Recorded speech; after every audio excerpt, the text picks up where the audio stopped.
RSS ಸಂಘಟನೆಯ 100 ವರ್ಷದ ಹಿನ್ನೆಲೆ ಬಾಗಲಕೋಟೆಯ ನಗರದಲ್ಲಿ ಆರ್ಎಸ್ಎಸ್ ಪಥಸಂಚಲನ ಅದ್ದೂರಿಯಾಗಿ ನೆರವೇರಿಸಲಾಯಿತು.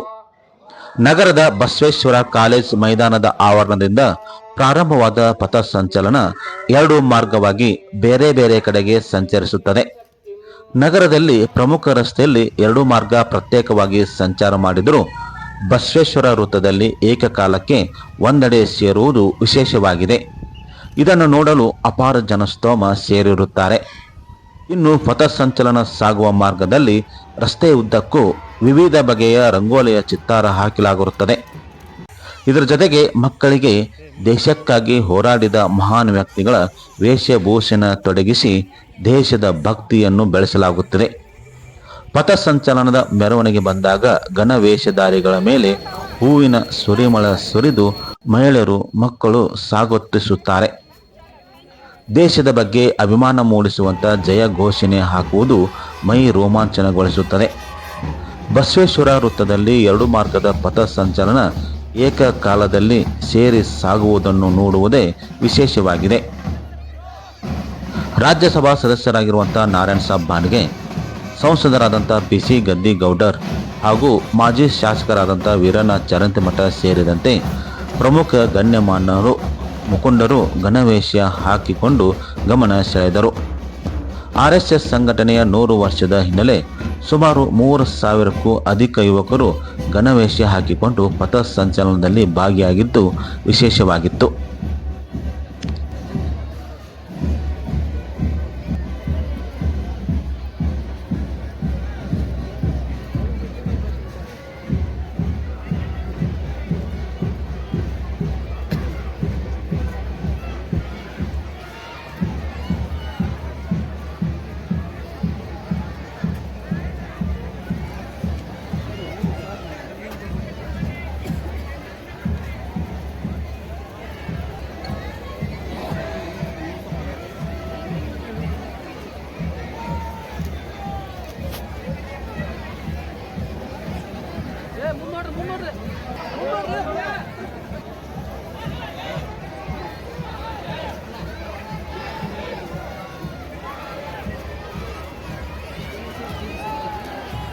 ಆರ್ಎಸ್ಎಸ್ ಅಂದರೆ ರಾಷ್ಟ್ರೀಯ ಸ್ವಯಂ ಸೇವಕ ಸಂಘ, ಒಂದು ಭಾರತೀಯ ಬಲಪಂಥೀಯ ಹಿಂದುತ್ವದ ಸ್ವಯಂ ಸೇವಕದ ಅರೆ ಸೈನಿಕ ಸಂಘಟನೆಯಾಗಿದೆ. ಇದು ಸಂಘ ಪರಿವಾರ ಎಂದು ಕರೆಯಲ್ಪಡುವ ಹಿಂದುತ್ವ ಸಂಘಟನೆಗಳ ದೊಡ್ಡ ಗುಂಪಿನ ಮೂಲ ಮತ್ತು ನಾಯಕಿಯಾಗಿದ್ದು, ಭಾರತ ಪ್ರಧಾನಮಂತ್ರಿ ನರೇಂದ್ರ ಮೋದಿ ಅವರ ಅಡಿಯಲ್ಲಿ ಆಡಳಿತ ನಡೆಸುವಂಥ ರಾಜಕೀಯ ಪಕ್ಷವಾದ ಭಾರತೀಯ ಜನತಾ ಪಕ್ಷವನ್ನು ಒಳಗೊಂಡಿದೆ. ಮೋಹನ್ ಭಾಗವತ್ ಪ್ರಸ್ತುತ ಆರ್ಎಸ್ಎಸ್ನ ಸರ ಸಂಘಚಾಲಕರಾಗಿ ಸೇವೆ ಸಲ್ಲಿಸುತ್ತಿದ್ದಾರೆ. ದತ್ತಾತ್ರೇಯ ಹೊಸಬಾಳೆ ಸರ್ಕಾರಿ ವಾಹ ಆಗಿ ಸೇವೆ ಸಲ್ಲಿಸುತ್ತಿದ್ದಾರೆ.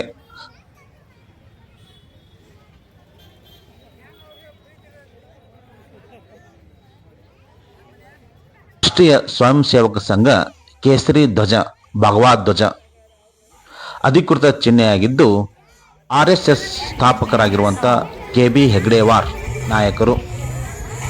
ಮೋಹನ್ ಭಾಗವತ್ ಸರಸಂಘ ಚಾಲಕ. ದತ್ತಾತ್ರೇಯ ಹೊಸಬಾಳೆ ಸರ್ಕಾಯ ವಾಮ್ ಅಡಿಪಾಯದಲ್ಲಿ ಸೆಪ್ಟೆಂಬರ್ 27, 1925 ಅಂದರೆ ಇಂದಿಗೆ 100 ವರ್ಷ ಗತಿಸಿದೆ. ಭಾರತದ ಉದ್ದೇಶಗಳು ಹಿಂದುತ್ವದ ಪ್ರಚಾರ, ಹಿಂದೂ ರಾಷ್ಟ್ರದ ಸ್ಥಾಪನೆ ಮಾಡುವ ಉದ್ದೇಶದಿಂದ ಆರ್ಎಸ್ಎಸ್ ಸಂಘಟನೆ ಬೆಳೆಸಲಾಗಿದೆ. ಪ್ರಧಾನ ಕಚೇರಿಯು ಡಾಕ್ಟರ್ ಹೆಗ್ಡೆವಾರ್ ಭವನ್ ಸಂಘ, ನಾಗ್ಪುರ್, ಮಹಾರಾಷ್ಟ್ರದ ಇದರ ಮೂಲ ಪ್ರಧಾನ ಕಚೇರಿಯಾಗಿದೆ. ಇದರ ಪ್ರಮುಖ ಉದ್ದೇಶ ಹಿಂದುತ್ವ. ಈಗಾಗಲೇ 4 ಮಿಲಿಯನ್ ಸದಸ್ಯರು ಹೊಂದಿದ್ದು 73,117 ಶಾಖೆಗಳು ಹೊಂದಿವೆ.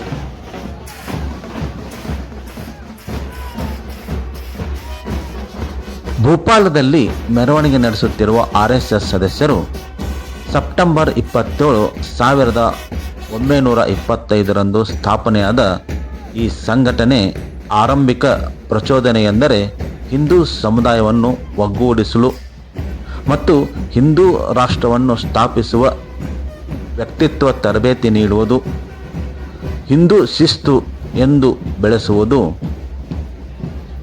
ಈ ಸಂಘಟನೆಯು ಹಿಂದೂ ಸಮುದಾಯ ಬಲಿಪಡಿಸುವ ಹಿಂದುತ್ವ ಸಿದ್ಧಾಂತವನ್ನು ಹರಡುವ ಗುರಿಯನ್ನು ಹೊಂದಿದೆ. ಭಾರತೀಯ ಸಂಸ್ಕೃತ ಮತ್ತು ಅದರ ನಾಗರಿಕ ಮೌಲ್ಯಗಳನ್ನು ಎತ್ತಿ ಹಿಡಿಯುವಂಥ ಆದರ್ಶವನ್ನು ಉತ್ತೇಜಿಸುವಂಥ ಸಂಘಟನೆ ಇದಾಗಿದೆ. RSS ಹಿಂದೂ ಶ್ರೇಷ್ಠತೆಯ ಆಧಾರ ಮೇಲೆ ಸ್ಥಾಪಿಸಲಾಗಿದೆ ಎಂದು ವಿವರಿಸಲಾಗಿದೆ. ಈ ಹಿನ್ನೆಲೆಯಲ್ಲಿ 100 ವರ್ಷದ ಈ ಸಂಘಟನೆ ಪ್ರತಿ ವರ್ಷದಂತೆ ಈ ವರ್ಷವೂ ಬಾಗಲಕೋಟೆಯ ನಗರದಲ್ಲಿ ಅದ್ಧೂರಿಯಾಗಿ ಆಚರಣೆ ಮಾಡುವ ಮೂಲಕ ಗಮನ ಸೆಳೆಯಿತು. ಈ ಬಾರಿ ಅಪಾರ ಜನಸ್ತೋಮದೊಂದಿಗೆ ಸಾವಿರಾರು ಸಂಖ್ಯೆಯಲ್ಲಿ ಗಣವೇಷಧಾರಿಗಳು ಭಾಗವಹಿಸಿರುವುದು ಈ 100 ವರ್ಷದ ವಿಶೇಷವಾಗಿತ್ತು.